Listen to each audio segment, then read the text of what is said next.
When I opened my eyes after 6 months in a coma, the first thing I asked for was my parents. The nurse froze. Her lips trembled, and for a long moment she didn't answer. That silence, soft, sterile, and endless, was the beginning of everything that would shatter my world. I remember the sound of the heart monitor behind me, its steady rhythm suddenly deafening in that white hospital room. My throat was dry. I tried to sit up, but pain ran down my spine like fire. "Where are my parents?" I croaked again. The nurse, a middle-aged woman with gentle eyes, looked down at the clipboard in her hand, then back at me. "Sweetheart," she said softly, "let's focus on getting you better first, okay?" But I knew she was lying. I could feel it, something wasn't right. The doctors told me I'd been in an accident. My car had flipped 3 times on the highway. They said I was lucky to be alive, but no one could tell me why my parents, who lived only 30 minutes away, never came to see me. 6 months, not a single visit, not one card, not even a phone call. By the time I was well enough to leave the hospital, that silence had turned into a wound I couldn't ignore. And when I finally saw my parents again across a courtroom, their faces pale and trembling, they collapsed before I could even speak. Before all of this, my life was ordinary. Comfortably so. I was 26, a graphic designer living in a small apartment in Indianapolis. I worked from home most days, with my cat Daisy curled up beside my laptop. My parents, Henry and Ruth Moore, were the kind of people who believed in hard work and quiet living. My dad was a retired police officer, my mom, a Sunday school teacher. We weren't rich, but we had each other. Every Sunday after church, they'd invite me over for lunch. Mom would bake her cinnamon rolls, always slightly burnt on the edges, but perfect in the middle, and Dad would tease me about being too city for my own good. Our conversations were easy, predictable. They'd ask about my work, I'd ask about their garden, they'd bicker playfully about whose turn it was to water the tomatoes. We weren't the kind of family that hugged a lot, but there was a comfort in our distance, a quiet kind of love. I never imagined that same distance would turn into an abyss. The last time I saw them before the accident was a Thursday night. I'd stopped by their house to drop off a birthday gift for my dad, a new set of tools he'd been eyeing at the hardware store. He laughed when he opened it. "You're just trying to get me to fix your car again, aren't you?" I remember laughing too, standing in their warm kitchen, the smell of meatloaf in the oven, the faint hum of a country song playing on the old radio. It was so normal, so painfully normal. I didn't know it would be the last time I'd see that version of them, the parents who smiled easily, who called me their sweet girl. 2 days later, I was on my way home from a client meeting when it happened. It was raining hard, one of those Midwestern storms that turns everything silver and blurred. I remember gripping the steering wheel, my wipers struggling to keep up. The headlights came out of nowhere, a truck swerving across the divider, the sound of metal twisting, glass shattering, and then nothing, just darkness. When I woke up again, it was half a year later. My body felt foreign, stiff, like it belonged to someone else. I had scars running up my arm, a patch of missing hair where they'd operated on my head. But the worst scar was invisible, because no one came for me. No mom, no dad. The doctor said they had called my emergency contact, my mother, multiple times after the accident. But the number was disconnected. They mailed letters, no response. They even contacted the police to locate them, but apparently the report said my parents had moved out of state, moved while I was in a coma. That sentence looped in my head for days. I didn't want to believe it. Maybe they didn't eat the calls. Maybe something had happened. Maybe they thought I was dead. When I was finally discharged, I took a cab straight to their old house, the white 2-story home with the blue shutters, the one where I'd learned to ride my bike, where my dad had taught me how to change a tire. But the house was different. The porch swing was gone, the curtains were drawn, and a for sale sign sat crooked in the yard. I knocked anyway. A man I didn't recognize opened the door, a middle-aged guy with a kind smile and a baby on his hip. "Can I help you?" he asked. I stammered. This used to be my parents' house." "Henry and Ruth Moore?" He frowned. "Oh, the people who used to live here? Yeah, they moved out months ago. Sold the place quick too, left most of their furniture behind." He said it so casually, like it was nothing.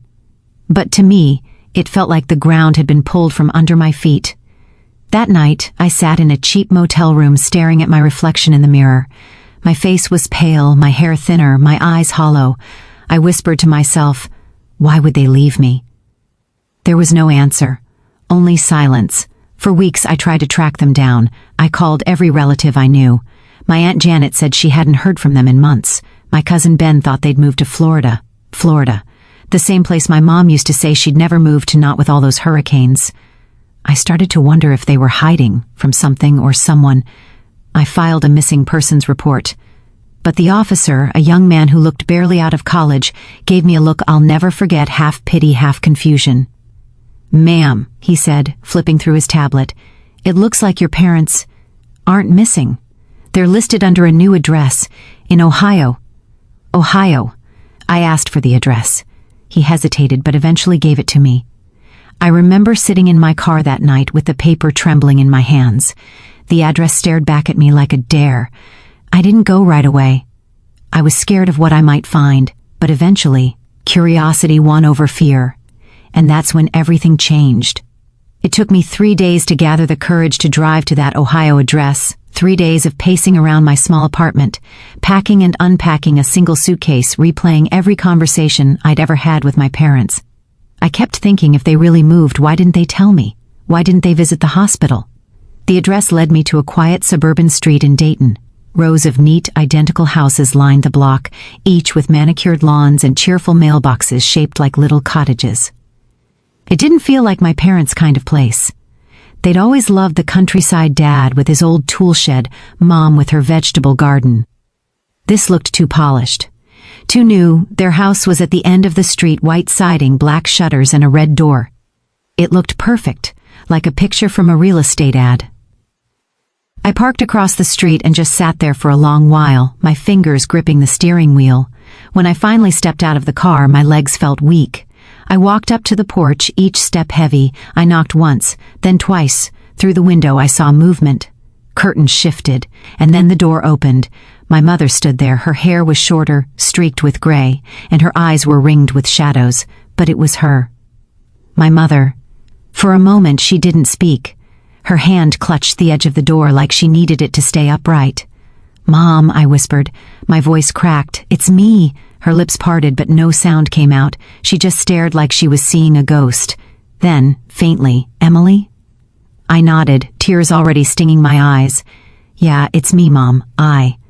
But before I could finish, she stepped back, shaking her head.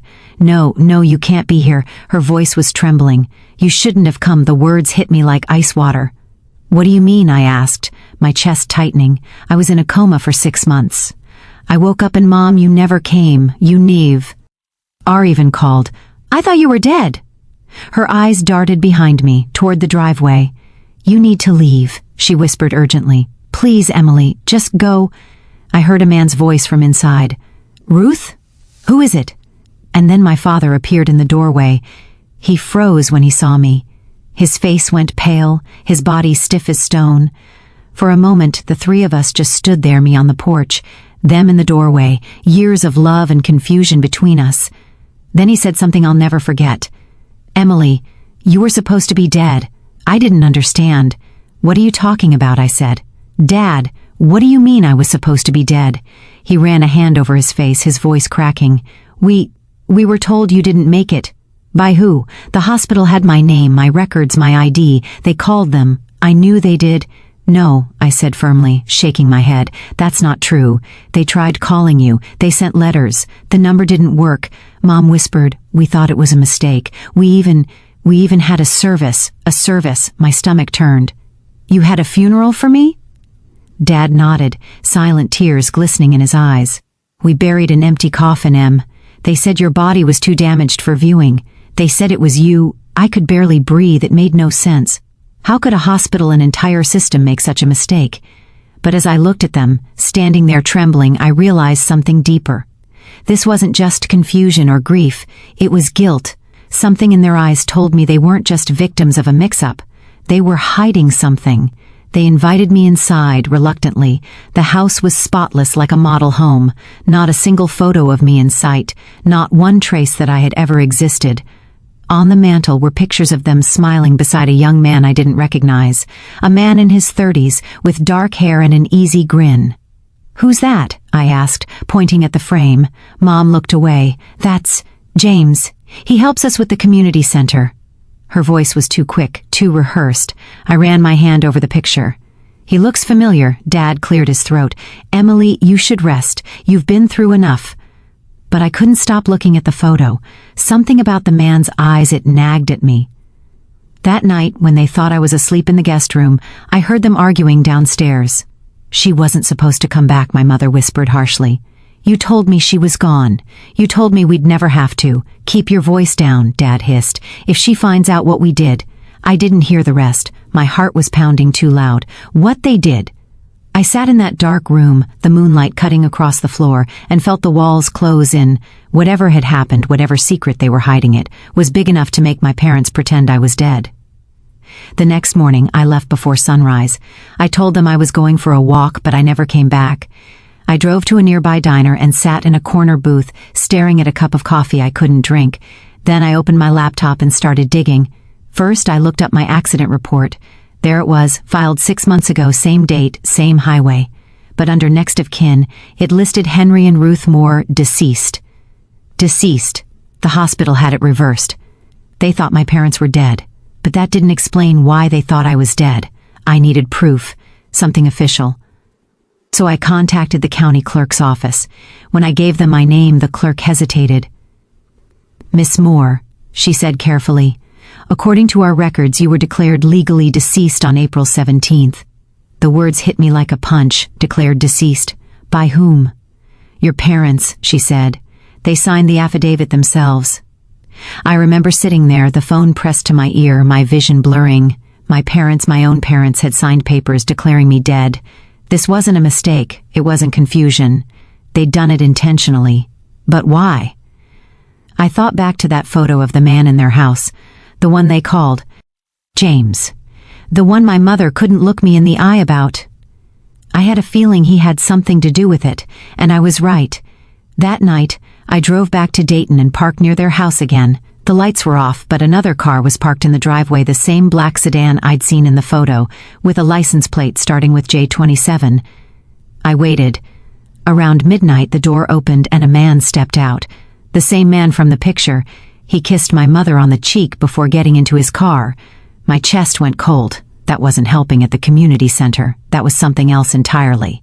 And suddenly, I understood why they wanted me gone. Because the accident hadn't just changed me, it had freed them. The next morning, I couldn't stop shaking.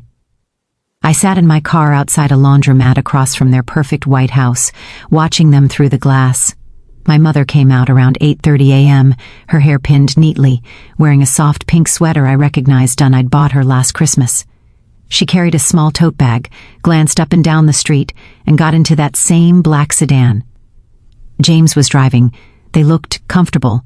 Familiar, too familiar. My mother's hand rested on his knee as they drove away. I felt my breath catch.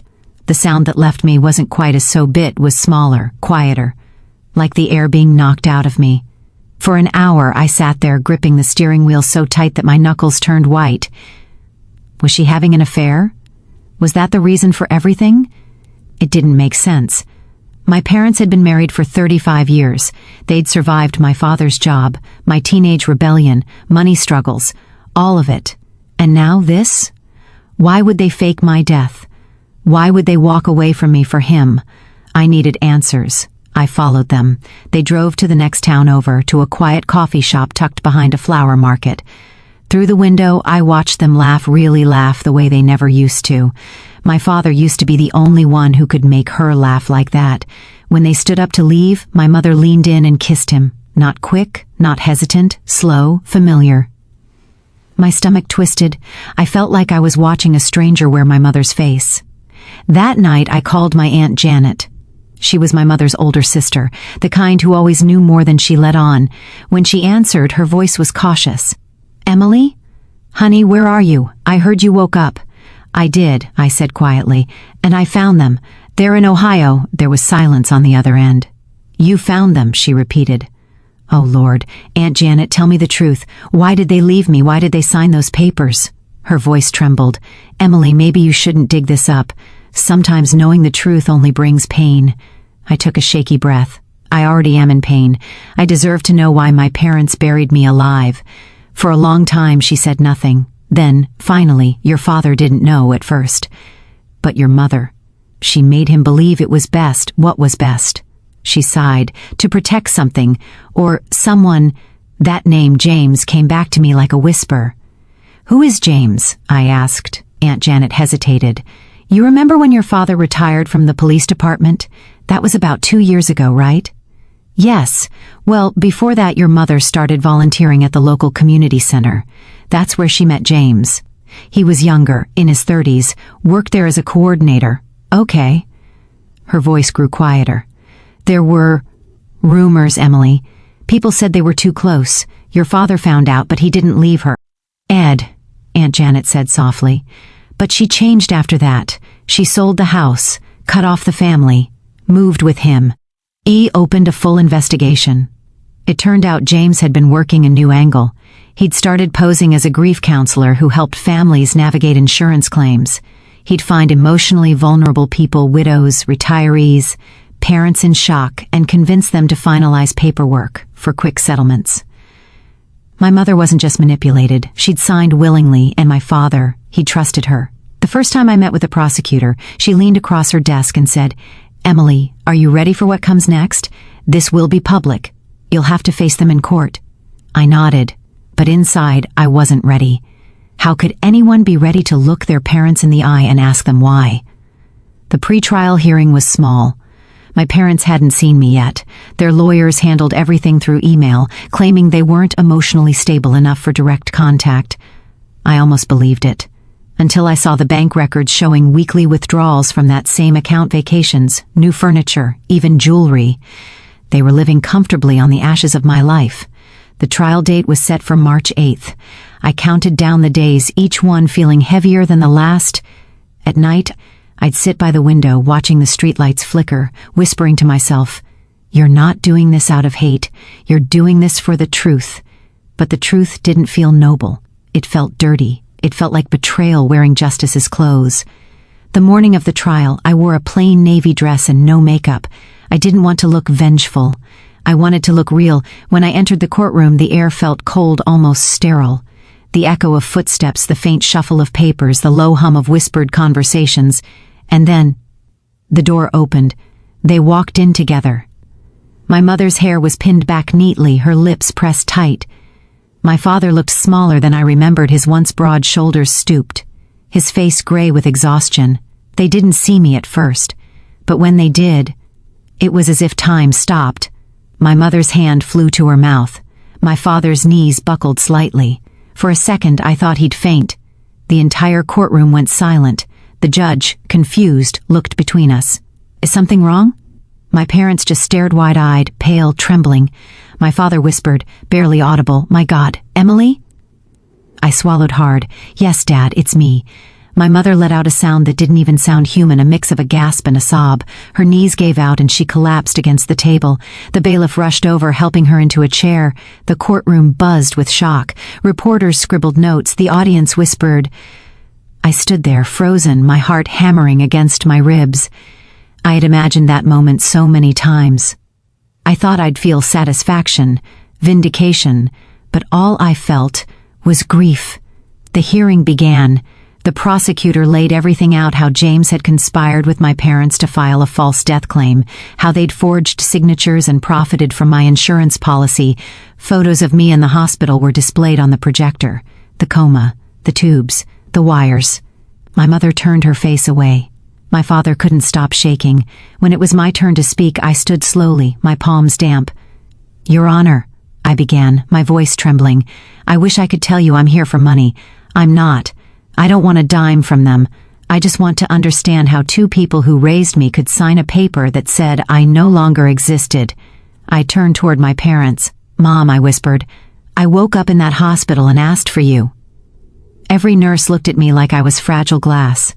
I waited 6 months hoping you'd walk through that door. Tears streamed down my cheeks, but you didn't. You moved away. You buried me. You built a new life, one that didn't include me. My mother covered her face, sobbing quietly. My father finally spoke, his voice breaking. We thought we were doing what was right. The judge gestured for him to stand. Mr. Moore, you may explain. He stood, trembling. When the accident happened, the doctors told us you were gone. There was confusion. No one could identify the body at first. But Ruth, she got a call from James. He said he could help us with the arrangements, the insurance, everything. He paused, his voice shaking. He said the hospital had already confirmed it was you. Two didn't question it. I was broken. Your mother couldn't eat, couldn't sleep.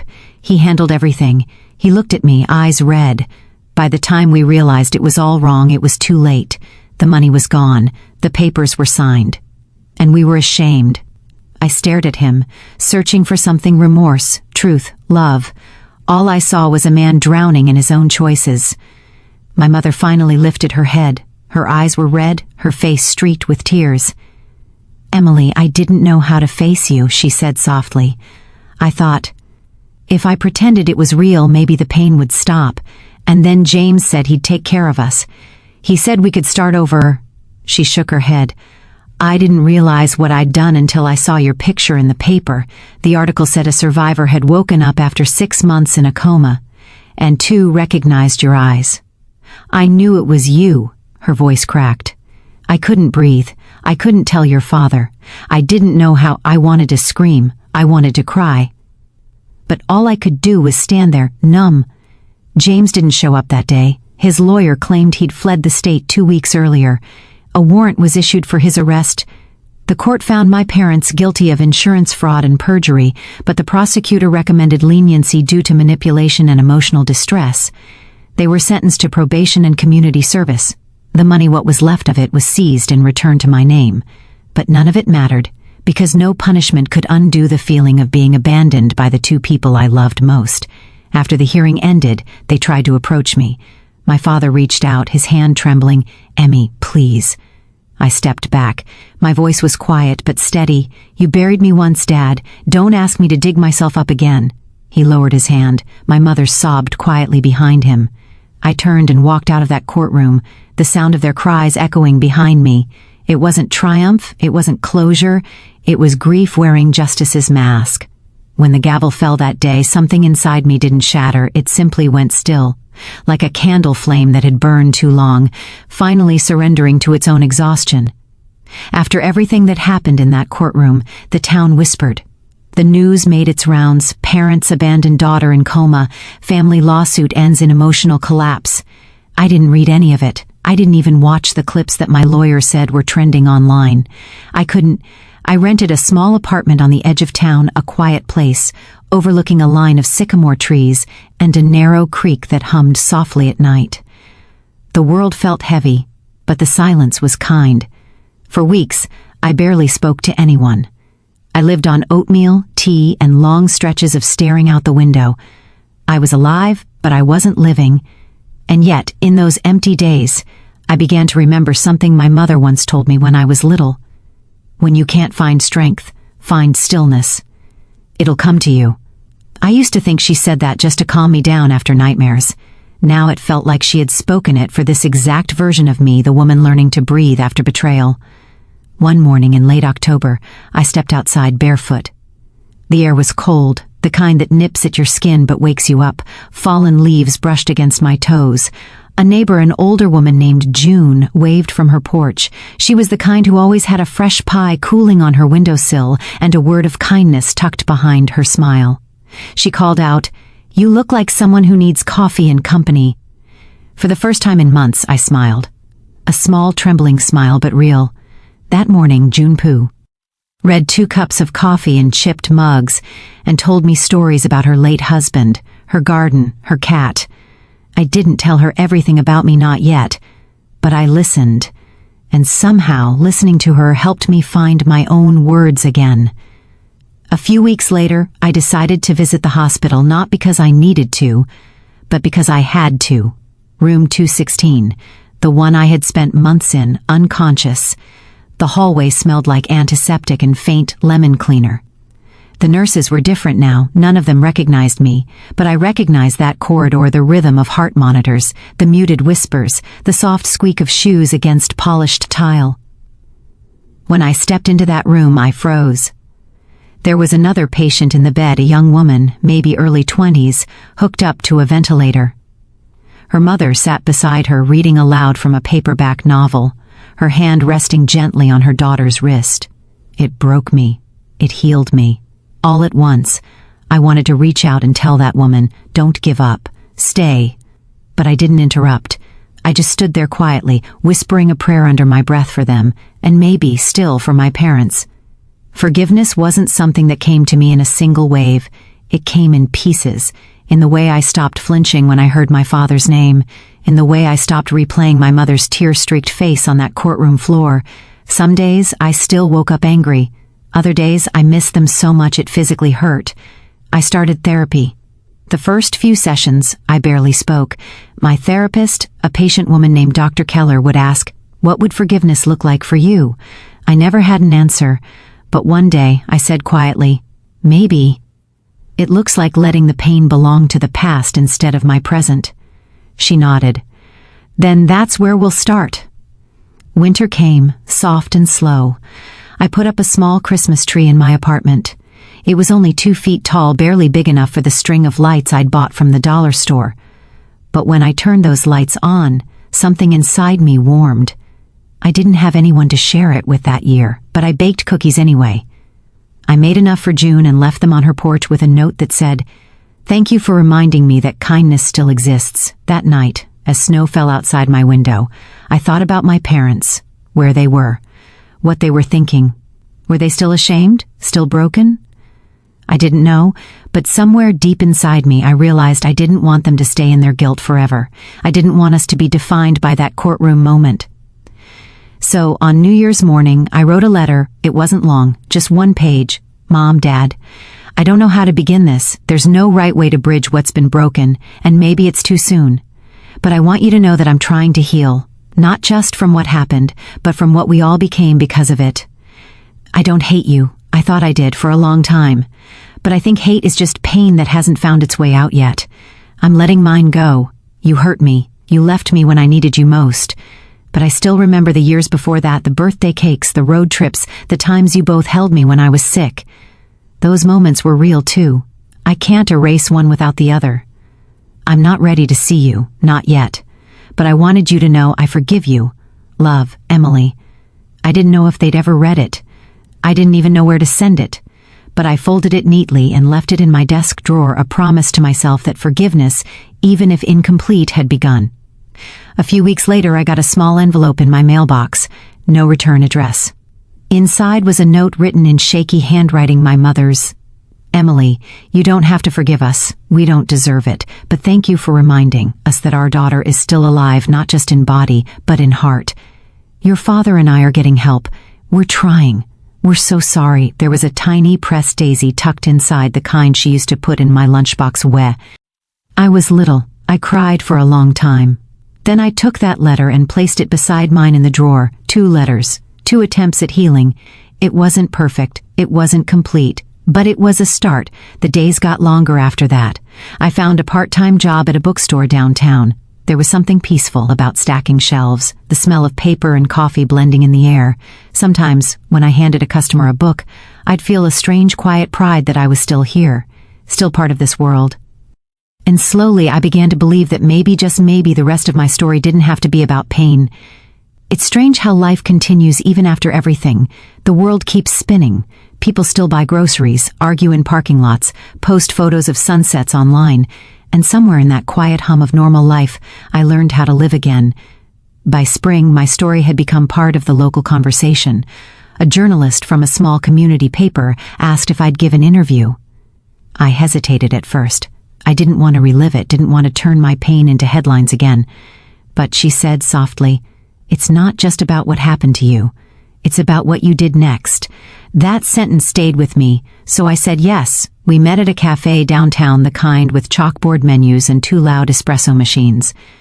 The journalist, Hannah, was younger than I expected, with kind eyes and a notebook full of highlighted pages. She asked me to start from the beginning, but I didn't talk about the betrayal right away. Instead, I told her about my childhood, the way my dad used to whistle while mowing the lawn, how Mom always made blueberry pancakes on Sundays. I wanted people to remember that before the courtroom, we were a family. When I spoke about the coma, about waking up to an empty room, Hannah didn't interrupt. She just listened, really listened. At the end, she asked, "What do you want people to take away from your story?" I thought for a long moment. Then I said quietly, that forgiveness isn't weakness, it's survival. The article came out 2 weeks later, the girl who woke up alone and chose grace instead of revenge. I didn't expect the response. Letters started arriving at the bookstore. Some were from strangers who'd been abandoned by family, others from parents who'd made mistakes and wanted to make things right. One letter, written in careful handwriting, said, "I saw myself in your parents. I walked away from my daughter when she needed me most. After reading your story, I called her. Thank you for giving us both a second chance." That letter broke me open in a new way, not with pain but with peace. Maybe that's what grace really is. It doesn't erase what happened, it just opens a window in the darkness. About a month later, I received an unexpected invitation from the local courthouse. They were hosting a restorative justice seminar and wanted me to share my experience. My first instinct was to say no. I wasn't sure I was ready to stand in that building again. The walls there still held the echo of my parents' cries, the trembling in my own voice as I'd told my story under oath. But then I thought about the letter from that parent, and the possibility that my words might help someone else take their first step toward healing. So I went. That morning, the courthouse felt different. Warmer somehow. Maybe it was just the sunlight streaming through the tall windows, but it felt less like a place of judgment and more like a place of truth. There were about 30 people in the audience, social workers, community leaders, a few families whose own cases had torn them apart. When it was my turn to speak, I walked to the podium slowly. My hands trembled a little. I took a breath and said, 2 years ago, I stood in this same room and watched my parents fall apart in front of me. I thought that would be the end of us, but it wasn't, because pain doesn't have to be the last chapter. I talked about how grief changes shape. How forgiveness doesn't mean letting people off the hook. It just means freeing yourself from the weight of their choices. When I finished, the room was quiet. Then someone started clapping, and then another. But what moved me most wasn't the applause, it was what I saw in the back row. My parents. They looked smaller than I remembered. My father's hair had gone almost entirely gray. My mother clutched a small purse, like it was her lifeline. For a heartbeat, I couldn't breathe. Then my mother stood up slowly and walked toward me. Her eyes were wet, but her steps were steady. When she reached me, she didn't say a word. She just took my hand, her fingers trembling, and whispered, "Thank you for letting us hear you." My father came next. His voice cracked as he said, "We've been in counseling. We know we can't undo what we did. But we're here. If you ever want us to be." There, in that courthouse where everything had once fallen apart, I realized something I never had before. Forgiveness isn't just about letting go of anger. It's about allowing space for new beginnings, even if they're fragile. I didn't rush into an embrace. I didn't make promises I wasn't ready to keep. But I nodded, and that was enough. After that day, we started meeting once a week, neutral places at first. A diner halfway between their house and my apartment. We didn't talk about the coma or the lawsuit, not right away. Instead, we talked about small things, how my dad had started painting again, how my mom had taken up gardening, how the neighbor's cat kept stealing tomatoes from her yard. Each conversation built a bridge, plank by plank. One evening, my father said softly, "I think about that night all the time. What made us leave? The fear, the shame, the selfishness. I still don't understand how we did it." I looked at him and said, "Maybe you don't need to understand it. Maybe you just need to make sure it never happens again." He nodded, tears welling in his eyes. "We won't. Ever." Months passed. Seasons turned. One morning, as I sipped coffee by my window, I realized something had shifted inside me. The ache was still there, but it no longer ruled me. I started volunteering at a trauma recovery center, helping families navigate medical crises. Sometimes when I sat beside a patient's bed, holding a mother's shaking hand, I'd think of my own and silently promise her that her pain didn't have to end like ours did. And in that quiet work, I found peace, not the loud cinematic kind, but the quiet peace of knowing I had survived something that once wanted to destroy me. The world eventually forgot the headlines, but I remembered the lessons. That love, when it's real, doesn't disappear, it just gets buried under fear and pride until someone is brave enough to dig it back up. That forgiveness isn't given once, it's chosen every single day. And that sometimes The family you rebuild is stronger than the one that broke. It's been 3 years since that day in court. 3 years since the world I knew ended, and something quieter, wiser, and maybe even kinder began. Sometimes I still wake up from dreams that smell like antiseptic and sound like heart monitors. Sometimes I still see my parents standing in that courtroom trembling. But when I do, I don't feel rage anymore. I just feel human, because now I understand people fail the ones they love, not because they stop loving them, but because they don't know how to face their own fear. My parents and I never became the same family again. Not exactly, but we became something else. Every Sunday afternoon we meet at the park. Mom brings her lemon bars, Dad brings his sketchbook, and I bring a folding chair and a heart that's still learning how to stay open. We don't talk about the past anymore, not because we've forgotten it, but because we've made peace with its shadow. Sometimes, when the light hits just right, I'll catch my mom watching me, her eyes full of both pride and sorrow. I'll whisper, "You look so much like the little girl I used to take to the lake." And I'll smile and say, "That little girl's still here, just older now." One afternoon, as we sat by the water, Dad said quietly, "You know, I used to pray for a second chance. I never thought I'd get one." I looked at him and said, "You didn't. You got a new beginning, they're not the same thing." He laughed softly, but I saw his shoulders relax. Maybe that's what forgiveness does, it loosens the grip of regret. After the court case, I kept every letter people sent me, hundreds of them from all over the country. I keep them in a wooden box by my nightstand. Some nights, I open it and read a few. There's one from a woman in Ohio who wrote, "My husband left when I was in the hospital. I never thought I'd trust again, but after hearing your story, I called him. We talked for the first time in 6 years." Another, from a teenage boy, "Your story made me forgive my dad. I didn't think I could, but I did. It feels lighter now." I realized something reading those. Maybe our stories aren't meant to be perfect. Maybe they're just meant to be shared so someone else knows they're not alone in the mess of being human. Last month, I visited the hospital again. Room 216. The young woman who'd been in that bed the last time I visited, she'd woken up. Her mother recognized me from the news and said, "You were the one who wrote that letter about forgiveness, weren't you?" I nodded. She smiled and said, "I read it to my daughter every night while she was in the coma. I think she heard you." That night, as I walked back to my car, I sat for a long time with the engine off, watching the hospital lights blur through my windshield. Maybe we don't ever stop needing each other even when we think we've healed. Maybe that's the quiet truth of life. We survive together. Sometimes I still visit my old apartment, the one with the sycamore trees and the creek out back. I sit on the steps and listen to the water. That's where I wrote the letter to my parents. That's where I learned that forgiveness doesn't erase pain, it just teaches it how to live beside love without poisoning. It's also where I learned that strength isn't loud.